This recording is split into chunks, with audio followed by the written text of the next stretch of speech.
Hey, how's everyone doing? Welcome along. Today I have with me Chris Wilson. Chris, you're very welcome. Hi, how So, are you? Thanks for having me on. doing good, man. Thanks for joining us all the way from Chicago. Basically, Lovely. I'm going to share a bit about Chris before we begin. So, Chris started his first business, a guitar school, in his apartment in 1990. The business grew steadily and it evolved from a guitar school into the Academy of Music and Art, a performing arts school with 25 employees that teaches music, art, dance, summer camps, and theatre. In 2019 alone, they have had over 650 students. So, Chris is also the author of two books, Marketing During Tough Times and Music School Reinvention. And as a business coach, he helps small business owners and startups in the service sector with marketing and business operations. Man, I'm looking forward to this conversation. You're very welcome. Yeah, awesome. So, how did you get started? I graduated from Berklee College of Music in 1990, and I remember, if you went to high school in America, you sit with your guidance counselor before you go off to university, Yeah. and they talk about your career path. And I told my teacher or my counselor, "Hey, I'm going to become a musician." He's like, there's like no jobs. What are you going to do?" And so I tried to go to business school and dropped out of business school and immediately went to Berklee College of Music. And when I graduated, I had a lease on my apartment until, June 30th. And it was like mid-June, and I was like, well, I don't have a job. Like, I'm working like in a, like part-time jobs and stuff like that. So I moved to Chicago, moved in with my brother Rob, and that weekend, 4th of July weekend in Chicago, I was like, okay, I need to get something going. So I started the guitar school. And this is before the internet and like people had printers. So like I literally took a sheet of paper and drew business cards, like handwritten business cards. Wow, man. And went to Guitar Center before they offered lessons. And it was the big guitar school. And I handed out the cards to salesmen and said, "Hey, look, I'm a guitar teacher. Can you send me students?" And I made a handwritten flyer where it's like hand wrote it, like kind of a music person. I can't spell. Where I drew like little tear off tabs and everything. But the first day I got a student, and by the end of the week I had 5 students, and I was like, okay, like if I keep marketing and selling this, like I won't have to get a job. This will be my job. And so it just sort of went from there to all of a sudden I had it was a business. I was like running a business, like, and having no idea, about running a business. And the apartment building said, "Look, you can't do this.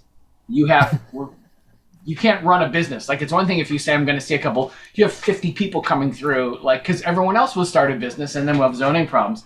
So you need to move this out." So I started renting space from a record store. Like, they sold records, if anyone's old enough to remember albums. Yeah. I just rented from them by the hour. And that was where, it became Chris Wilson Guitar Studio. And then the record store closed and I rented my own space. I mean, this is over the course of a long time, but Yeah. it just kept going, and I was like, I knew I needed to get students. And so we had yellow pages, phone book ads. I learned how to do phone book ads or make better looking flyers or any of that stuff. And, all the while performing and stuff like that. And I would teach some classes at a college, but I just sort of kept this guitar school going because that was the one thing that was stable and I was in control of. Yeah. I was in a band that had a killer gig at a club, and we show up at the club and it's closed. It's gone. That has the big yellow sticker by Yeah. order of the county. And it's like, well, how are we going to make money? And it's like, well, I just gave 10 guitar lessons today, so I will miss them. But, so I always had this thing, and I realized at some point, it's like, oh, this is my stable thing, and I can Wow. do whatever I want. So it just kind of grew out of that. Man, that is so cool. I had a similar experience with the career teacher in my school here in Ireland where it was like, what Yeah, do you want to be? And I was like, yeah, guitar teacher. And they were like, it's not in the book, so you have to pick something else. And so it started, yeah, but man, 5 students first week, that's so good. And yeah. what was the primary driver then? Did word of mouth take over after that, or were you always into marketing? I think this is Chicago 1990. The music scene was sort of Chicago had just an exploding music scene. This is right before the Smashing Pumpkins came out. They Oh yeah, became very famous. A lot of these bands, there was a great band scene happening where this was kind of right when Seattle was exploding. So pretty soon Pearl Jam and Nirvana and these bands were going to be huge. But there's a band called Garbage. oh yeah, I think they're singers from Scotland, but they were based out of Wisconsin. So they were sort of the next state over. They were nearby. And so there was just so much going on and so much music. And in 1990, people might not realize this, especially younger people, but everybody played the guitar. Like if you liked dance pop and you liked Madonna, there was a guitar player, ding, ding, ding, ding, playing the funky stuff. Van Halen, you had Metallica, you had, country bands, Garth Brooks, everything was guitar. And there were really no guitar teachers doing contemporary music. There were a lot of, Chicago's like a great town for guitars, but they were either classical guys where they're like, you have to learn fingerstyle classical first, or you have to, they were jazz guitar players who really didn't like rock music. And I was like, no, like I teach rock music and I teach you the music you want to play. And it was very contemporary. And I think that was the thing. Like, so I didn't care what you played. It didn't matter to me. Like I didn't have that judgment of going, well, like when I was in high school, my guitar teacher was like, I'll teach you this Jimi Hendrix, Eric Clapton stuff, but Joe Pass is great. Well, I like Joe Pass, but it was just so over my head. It's like, tricky stuff. Over my head. But, so the idea that I actually genuinely liked the music and helped people. And so it just, talking to the guitar salesman as well, like being able to go to the Guitar Center, they had commissioned salesmen. I'm like, I'm going to bring this, if you get this student to take lessons with me, they're going to want a guitar like my guitar, and I'm going to bring them back and they're going to buy guitars from you and they're going to buy strings from you or whatever. So I would go back to the store with the students and help them pick out amps and say, oh, well, we need a Fender amp with like the silver grill cloth or whatever, And so it was like I was always networking in the stores. And there were, back then in Chicago as well, there were just a lot of retail music stores. We really don't have as many anymore, but it was like they were everywhere. I mean, on the same block, there'd be, 5 guitar shops. Yeah, God, that's, I remember like Guitar really Center in Samash. What's this? Yeah, really good timing. Man, big time. And were you always a natural networker, or was it something that like that you're like, I gotta do this, or it was just one of your strengths and you leveraged it? I think it was one of those things like it's like, okay, like I have to do this or I have to get a job. Like like if I have students, if you have students, you have gigs, then that is your job. And if you don't, then you're working at like a coffee shop or something, because you have a music degree. What job are you're gonna work in the mailroom at an insurance company? So I knew that it was like I had to do this. So like I got up every morning and I used to call it going postering. Like I would have like a stack of flyers, on bright colored paper, and I would go around to the guitar shops. And at some point I started bringing my own tape and like bringing like stick pins, and I would hit all the bulletin boards, and I would go out and I would hit, the 5 stores and go around, and if there was a concert coming, if Robin Ford was playing a club, I would go like in front of the club where there was the light pole, for the streets. Yeah. And I would tape my guitar lesson. I would like line the light pole with green, like it would be green from here to the ground because it would be my flyers, and you couldn't escape like guitar lessons, And so it was just for people, it was just that, like out hustling. My dad actually, growing up, my dad owns a small business, and I think that really helped because he was a hustler, and it was like, it was just like, okay, like no one's going to just find you. No one's going to be like, oh, there you are. We've been looking for you. You have to go out and really find them, and get the business.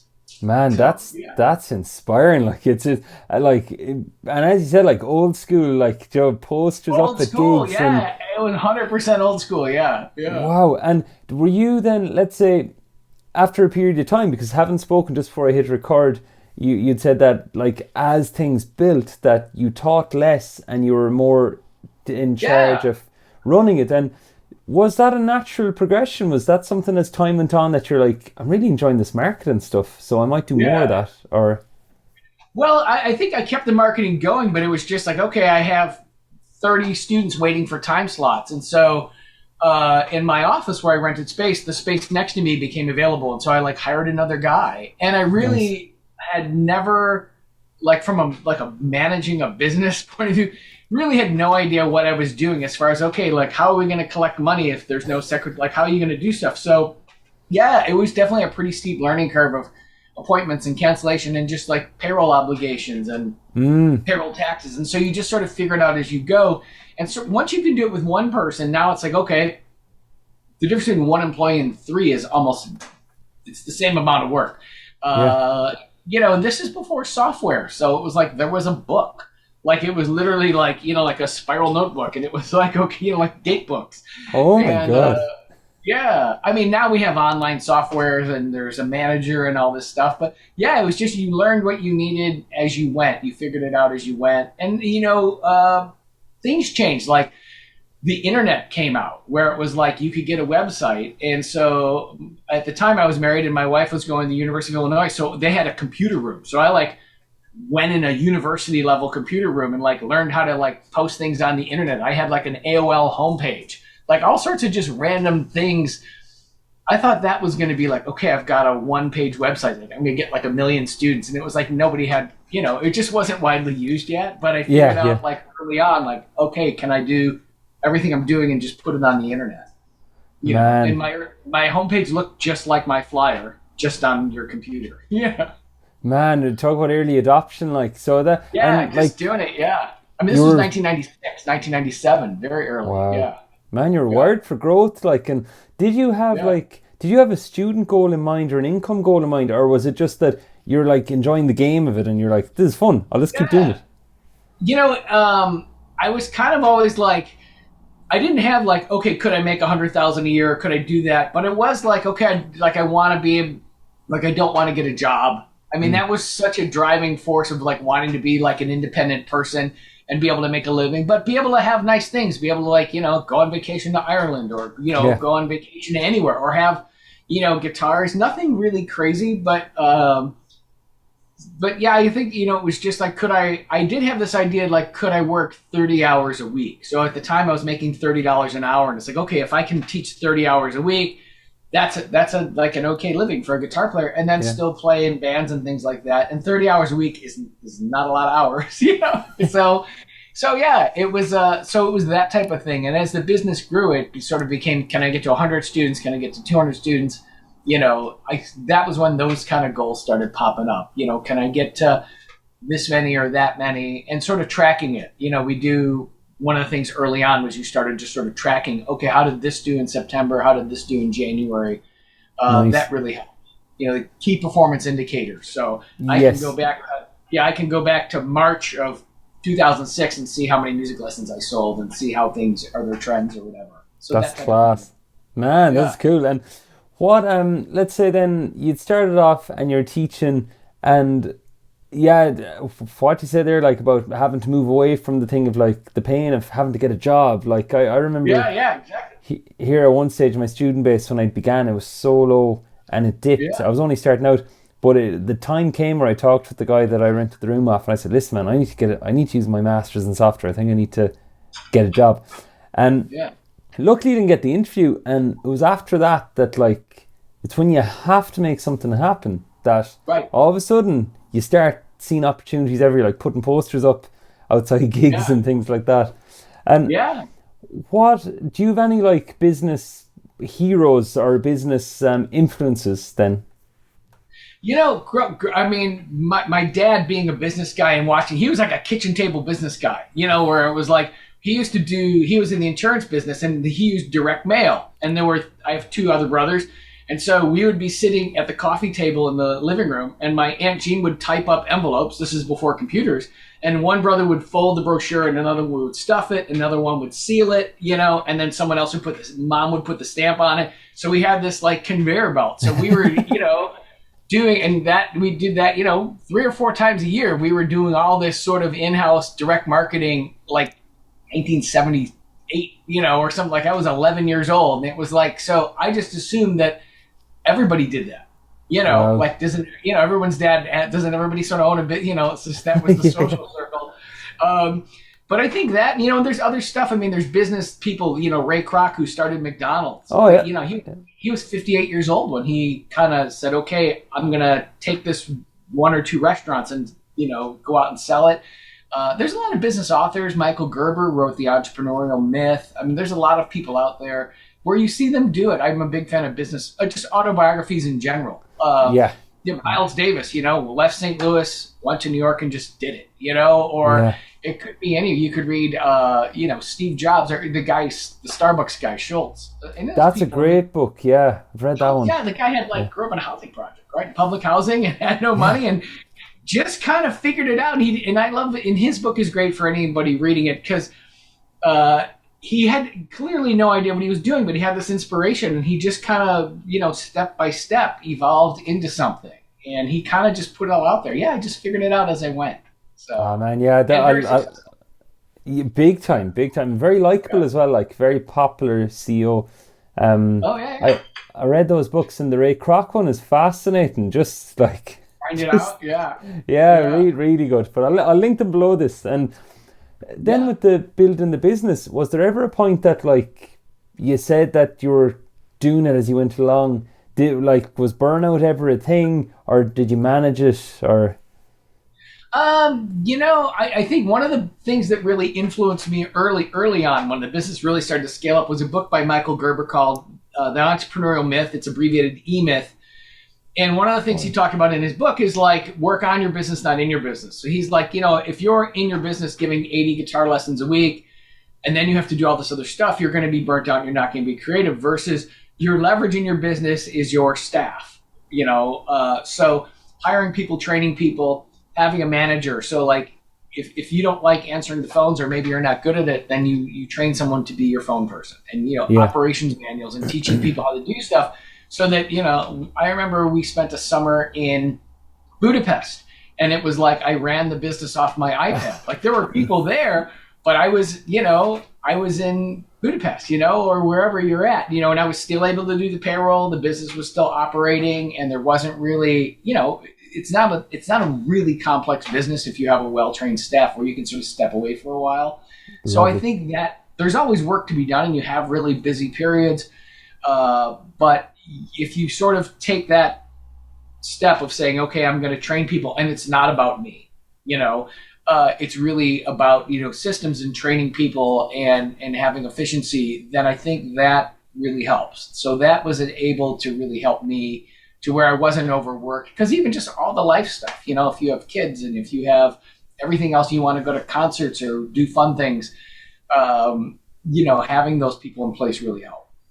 lovely. Yeah, you said it yourself. Like I was going to ask that. Like I'd imagine it's something I've struggled with at times. Like going from being the teacher in front of the students and the parents to being the person maybe not in the front, creating the systems that's making everything run brilliantly, but not being the face. And so with the school, are you like working there on all the systems, or is there a part that you're still kind of the face of running the whole thing? It's funny, years ago it was when I first started, it was Chris Wilson Guitar School and Chris Wilson Music. And I in 19, maybe it was 2000, 2001, I actually took my name off and it became Academy of Music and Art. And one of my students is an attorney and he said, he comes in and he sees the name. He said, you did the unthinkable. He's like, I'm a lawyer. I've been trying to get my name on the wall my entire career, and you took your name off the wall. And I was like, yeah. So when I did that, it was less people calling up and expecting that I was going to be there. It's like, and, there are people who really don't necessarily know, when they see me in the office, see me walking around, they don't necessarily know I own the business. Like the customer might think, oh, that's just somebody who works in the office, or that's a guitar teacher if they see me with a guitar, or they don't know if I work here. So I think that side of things, so you sort of, the brand becomes the Academy of Music and Art. So lovely. I do, some stuff you do still get involved and you let people know there's actually a person behind this, but it also sets the expectation that like, hey, that's Chris, he owns a business. He can't take every phone call. He can't be everywhere.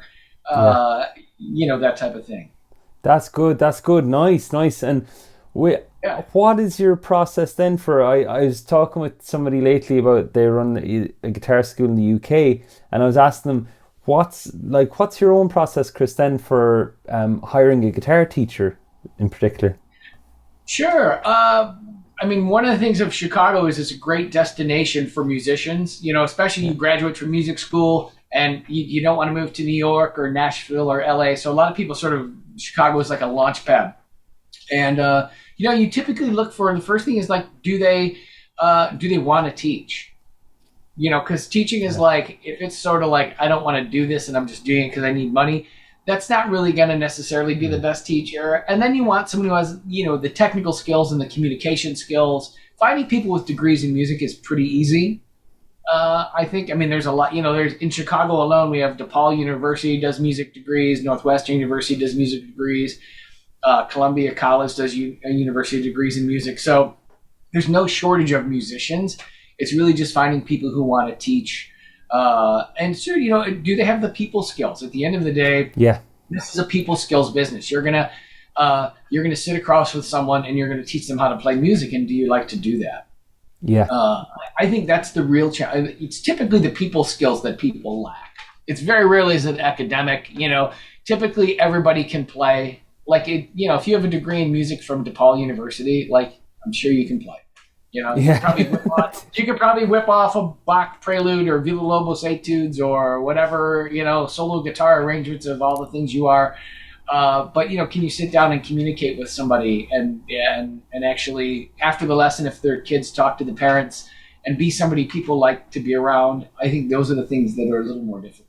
Yeah, big, yeah. And that's where the word of mouth can come from then as well. Like the whole thing is Yeah, just the character, because oftentimes it's never the content. It's never, yeah, the teacher taught my child this G chord and it's a lovely G chord. It's like they feel yeah, this way because they go to you for lessons. That's yeah. usually a big thing, Definitely, yeah, you definitely. know. And I think you can see in the person when you start talking about music, you can immediately see the joy where they're like, and you'll have like, you talk about Pink Floyd, like, oh my God, can you believe David Gilmour on that solo on, and it's like, oh, okay, like this person's like, they're a normal person, and then when they talk about music, they're this crazy, like, insane person who's like so excited and so passionate. It's like, oh, okay, you have the spark, that's good. Yeah. I mean, that's actually one of the other things because I was like, oh, what kind of music do you like? It's like, are they crazy about something?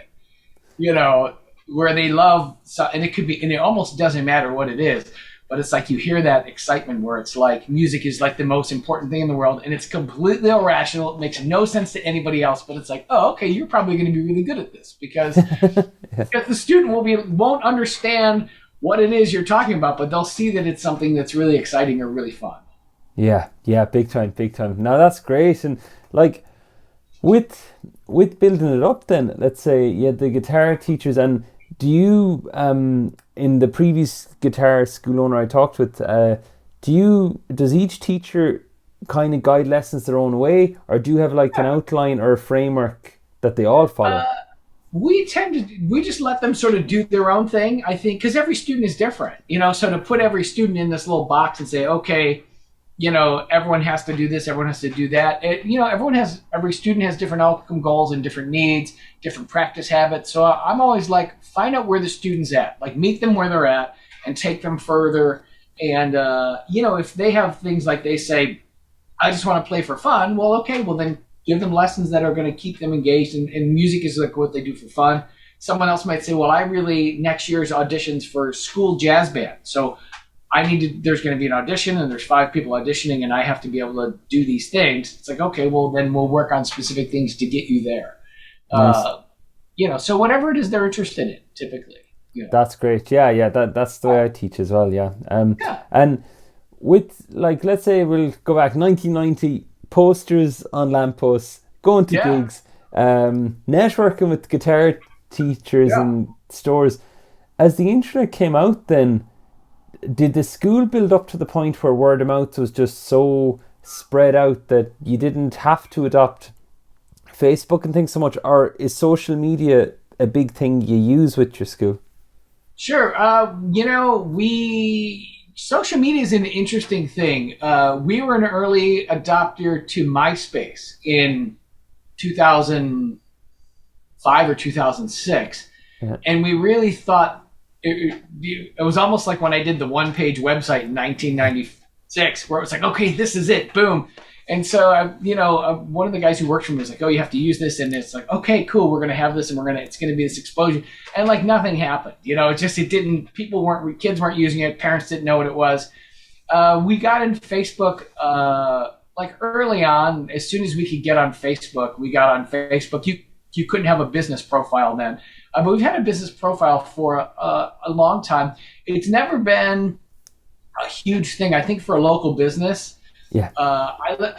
for a local business, Facebook is really almost like your networking in a sense that you're kind of putting out what it is you're doing.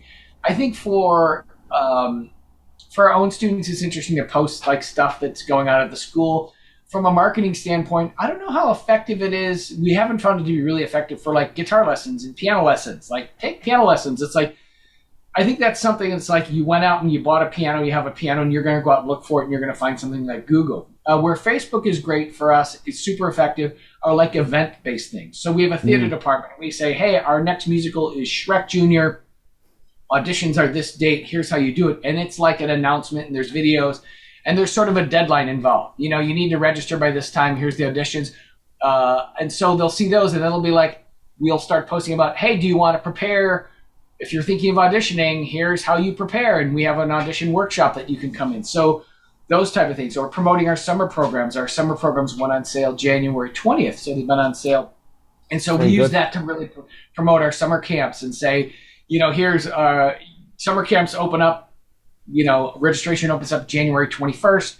So telling people about it, here's our summer camps, and then summer camps are on sale now. So it is good for stuff like that. I mean, email marketing is your real thing, but for us anyway, but the social media stuff is good. And when I say Facebook, I really mean Instagram as well. So it's not bad. It's not like a huge marketing thing so much as it's a networking thing for us. Brilliant. Yeah. And sometimes, I suppose parents, if they're thinking of sending their child to an academy, they'll look it up on Facebook, and it's just having the work down the feed, so they look through that. That was one thing I was going to ask you about summer, because typically seasons in teaching, summer usually dips slightly. And do you continue lessons on over summer, or like the fact you're promoting for summer now in January is amazing? Yeah. So music lessons run year round. They never end. So music, art, dance, theater, all the programs run year round. In the summer, what I realize is like we're really an after school program. We start lessons at 3:30, 4 o'clock, depending on when school gets out. So we had this big empty space all day. So many years ago, 2004, I guess it was, we started saying, oh, let's have, guitar camp. Let's have whatever. Like we just started offering summer camps, and people would sign up for them.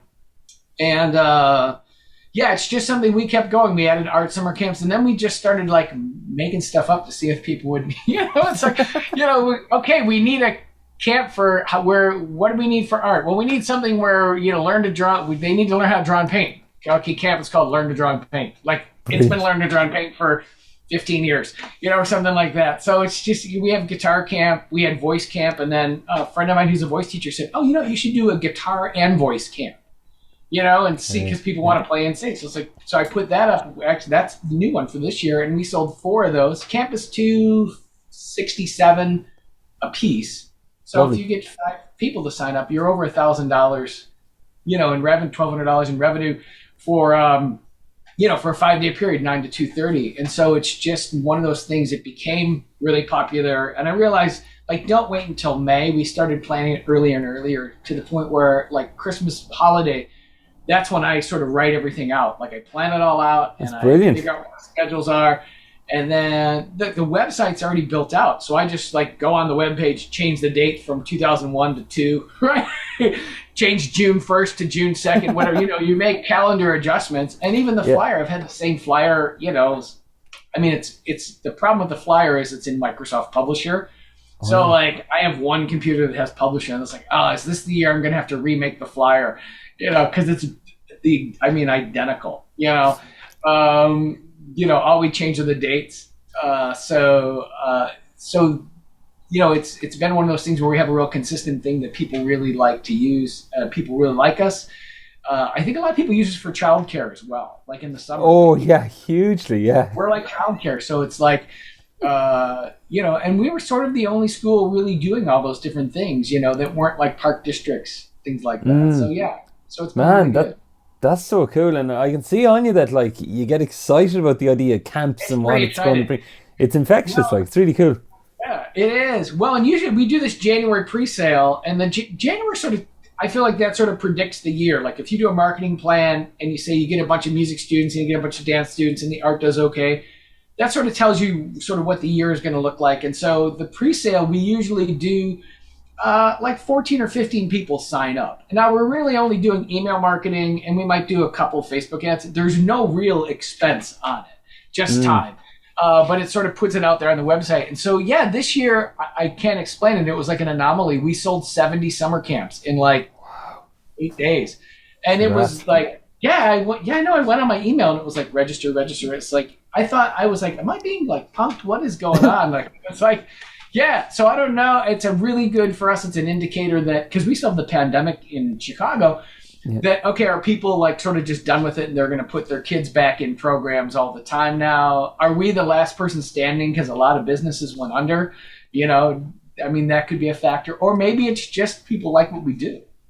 Yeah, You know, I'd imagine that. or everything, like everything we do, we've done a really good job. People like us.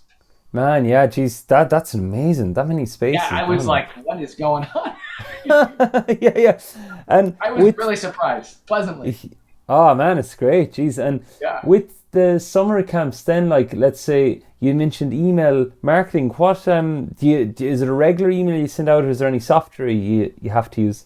So we use, there's Constant Contact, there's MailChimp. So we use something like that, and it's nothing fancy. So it's a template that has our logo at the top, and then it's been the same email for since 2009, and it's literally you hit copy, you change the dates, and then we had the same photo. We've had this, and these kids are probably in their 30s now in the photo. It's like the same digital photo that people seem to like. And we'll tell people new things, but typically, there's 5 steps in the email. There's the announcing, here's where it is, get ready. Camps are on sale now. And then there's the, don't forget camps, are on sale, started 5 days ago. There's 5 days left. There's the last chance email. So that goes out. That was the biggie. It goes out at 6 p.m. on the day the registration ends. In this case, it was a Monday. It went out at 6 p.m. on a Monday. Sale ends in 6 hours, and we sold 11 summer camps in a row. Yeah, I was like, what is going on? I was doing an interview, and my email kept binging, and I was like, what? And then we do the 5th email, which we didn't do this year, is the technical difficulties email. Like, someone always calls and says, there was something wrong with the software and I couldn't register, and and that's like, oh, well, we'll still give you the discount. So we send out the technical difficulties. Hey, a few people have technical difficulties.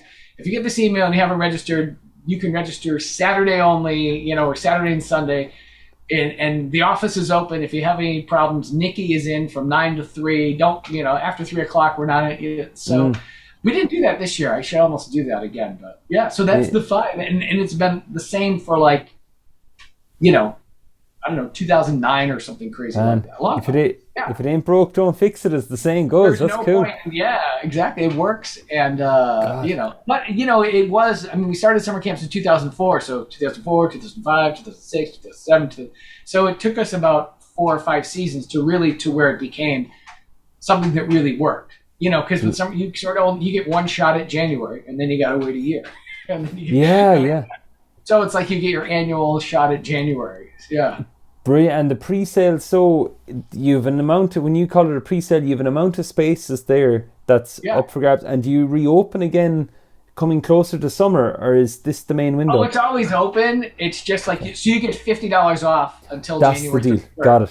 That's the deal. After January 1st, or after February 1st, we do have sales. We'll have a Valentine's Day sale, but $50 is the biggest discount you'll see of the year. So if you want the biggest discount, then you can register in January otherwise. And at some point, the discount disappears completely depending on enrollment. Very good. We have different sales we do throughout the year, whatever it is. Any Mother's Day sale, Tax Day sale, you name it.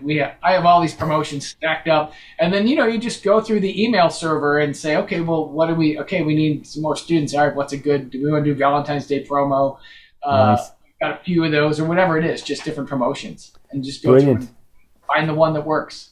It's amazing the psychology of it, all right? Like, people need the reminding. They need, if it's an infinite thing that you can always decide whenever to join the camp. Yeah, the night before it could be done.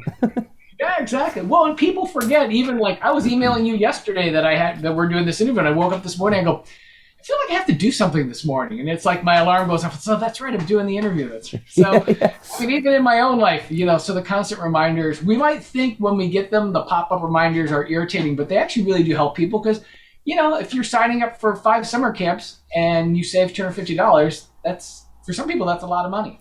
Big for families. Yeah, that way you're sort of helping them out too, while irritating them. So very good. And with building the business, then, what would you say is can I ask, what was one of the biggest mistakes you made that you had the greatest lesson from on your journey? boy, there were a lot of mistakes along the way. I think it was just like sort of underestimating the task, like just general like knowing how to sell and get clients, but not knowing how to operate the business. This sort of just being completely disorganized, and it's like we hired someone to answer the phone, and it's like they were just they didn't know how to do anything. We didn't train them. There was no, so it's like sitting down and writing a script and saying, okay, when someone asks, it's like, I remember sitting at my desk and I was doing some work and I hear, Chris, what's the address? Like yelling across the room. It's like, what? It's like the person's on the phone and they have like their hand over the phone. And it's like, oh, and I was thinking like, oh my God, how like unbelievably professional. And the person who worked for me didn't know our address. It's a big, tall building, and it's like, all right, I have to like, or just what they didn't know the business phone number, like just stuff. Just like how to talk to people. Don't yell across the room, like into another office while someone's on the phone or whatever, Yeah, dress codes, even just like how to dress, like I had guys coming in a black, to teach children's guitar, and they had like a black Guns N' Roses t-shirt, like a big skull on it with a sword.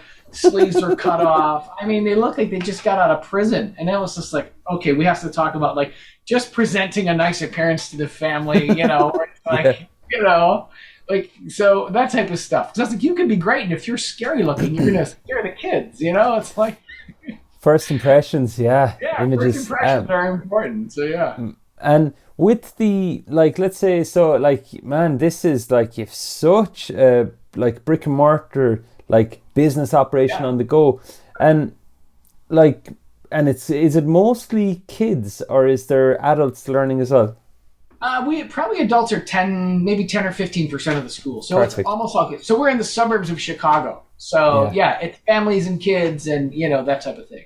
Brilliant. Yeah. Because what I'm noticing here in Ireland anyways is like the internet, like a guitar teacher's job here anyways, it's the same in other areas of the world. It's gone from being the person that somebody goes to learn from to being the person that somebody has tried to learn off the internet and now they have problems and now they need to get advice.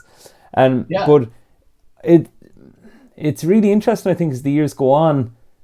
I don't see a change in that kids will always need in-person lessons, like the technical thing of trying to learn off a video. It's great. You just have like where to put your thumb. Like think about if you're holding a guitar. If you're holding your guitar, if your hand is turned sideways and your wrist is bent. Well, like if I sat here like this, my wrist would be sore just not doing anything, right? So just hand placement and or we were talking about tuning, like like trying to get the student. So I think if you're an advanced player, like there's all these great videos with Robin Ford or great jazz guitarists. Well, if you can play and you have ears, you can watch someone and really get a lot. But if you're just starting out, like you might not understand the concept of rhythm, and in a person one-on-one lesson, you might be able to understand rhythm in a 5-minute conversation. While watching YouTube videos, you could watch them for 5 years and you still don't get it. 100%. Or you won't hold the pick right or whatever it is. Or just know that there's some nuances that you make adjustments, like holding the instrument. So I don't see necessarily one-on-one education going away, and particularly, at least in the United States, parents are not a big fan of online school online school in general. People want their kids in classrooms. I think when we initially went online, people were like, this is going to be awesome. And it's like, it's hard for kids to learn. And an instrument, I think if you can play online is great. But if you can't, like the beginner stuff, it really is, I think the in-person is really the way to go. It's just so much faster. Yes. Yeah. And that Q&A ability, and the thing too is like, let's say if you have a bad habit on guitar or another instrument and the teacher corrects you, well, the very first thing that often dips for a student then, if they're trying a new thing like new notes or new chords, they'll go back to the old habit. Just the brain does it. And the teacher won't be there to go, hey, your hand moved again. Put it back. Definitely. And they I think hearing somebody in person play is always the thing for me. Like as a kid learning to play guitar, or even as an adult, you sit down with someone who's amazing. I remember being at a John Scofield clinic and sitting across from him, it was like, whoa. It was like, this guy can really when you see him do it in person, it's a lot different than a video, where it's, and you can actually say, oh, wait, what was that you just did? And he'll actually be able to tell you immediately. oh, you know what that is? I just played this, and this is just, and he'll be able to tell you immediately. Versus a video, you don't really have that interaction. That's very true. Very true. Yeah. Yeah. And so we're gonna have to wrap up soon enough. Unfortunately, I have a lesson coming up, but man, I'm so happy sure. we've gotten to talk. Yeah. Hopefully, we'll get to do another round again at some stage. Anytime, man. Anytime you want to talk about stuff. Man, sure. I could hear this for hours. Just so Oh, curious. great. Good. Oh, brilliant. And what, like, let's say for somebody watching right now who is a competent guitarist, but they have zero business sense, or at least they've no experience in business, and they want to start teaching. What advice could you leave us with today? The first thing is the word of mouth is a really powerful thing. All the stuff, you mentioned the book Marketing During Tough Times. I talk about all these different ways to market your business. The ultimate thing is someone goes, this guy's awesome. You need a guitar teacher. This is the guy. This is the girl. This is the person. So I think really getting teaching skills is really an important thing. And that could be reading stuff like teaching method books. There's like teacher type training books really help. And there is no one book. You could read the Suzuki book even just to think about teaching. So I think we often as teachers don't think enough about teaching and how we're teaching and different approaches to teaching. My daughter became a music teacher. She went to University of Illinois and got a degree in music education. And so she had like 3.5 years of sitting in a classroom learning about teaching. And then her last semester, you actually go out and work with a teacher in a school. They call it student teaching, mentoring, where you watch this person teach and then you co-teach and then they hand you the classroom for a month, Wow. high school at the different age levels and to get you to teach. So you figure if you're going to be a guitar teacher, you should at least spend some time learning how to teach and thinking about teaching. And it could be looking at method books. I actually, it's kind of a dorky habit, but I collect guitar method books. So I have ones, from old Spanish guitar books, Fernando Sorja's method book, Curly, the classics, and go through and read them. Well, how do they think about teaching? And a lot of them are really, they're really like, they're numbered. Point number 1, when the student does this, but if you read it, it's like, oh, these are all good ideas that, when I talk to the student, I can put it in a way that's less formal, that would be, it's not like reading like directions to building furniture, where you can put it in a way that's really interesting for the student and things to remember. So I think being a great teacher is the first thing, and wanting to be a great teacher. And that might be reading method books and brushing up on education and reading books about teaching, if that's interesting to you, and talking to teachers. And you could go on Amazon and buy music education books and learn teaching methods and things like that. Once you're great at what you do, then if you're a local business, from a business standpoint, you're really talking about Google. You're talking about Google Places, getting positive reviews. Most of our business really comes off of Google, and it used to be called Google Maps, and now it's Google Places. That has the map of your community. So when people search guitar lessons, it says, oh, this business has, their website mentions guitar lessons. They have 10 5-star reviews. And you look at the reviews and it says, I studied with Chris Wilson and he's like an amazing guitar teacher. And my kids take dance here, And so you try to get as many good reviews. And I think that really, and that's free. Google Places is completely free. It doesn't cost anything. For us, that's the big thing. Everything else we do. But ultimately, like Google Places has replaced the phone book as where people go to get their information. But first and foremost, be a great teacher. Brilliant. Yeah, 100%. It starts from there. You could market to the hilt once they come in the door. They'll come in and they'll just find out how bad you are. yeah. But man, thanks so much for joining me today. And great to be here. And what I'll do is I'll link your website below this video for anybody who wants to check it out. And also your 2 books, are they available online? Music School. So the Music School book, it was about just operations of music school. It was self-published. And when the pandemic hit, I started reworking it. So that's not currently available. The Marketing During Tough Times, you can find that on my website. I actually I'll send you a free chapter if people want chapters. Go to Chris Wilson Coaching website, enter your email, and I'll send you a copy today. Brilliant. I'll link that below for sure. Okay. So awesome. Chris, thanks so much. I'll stop the recording here if you want to hang on for a minute. All right. Sure. Awesome. Thank you.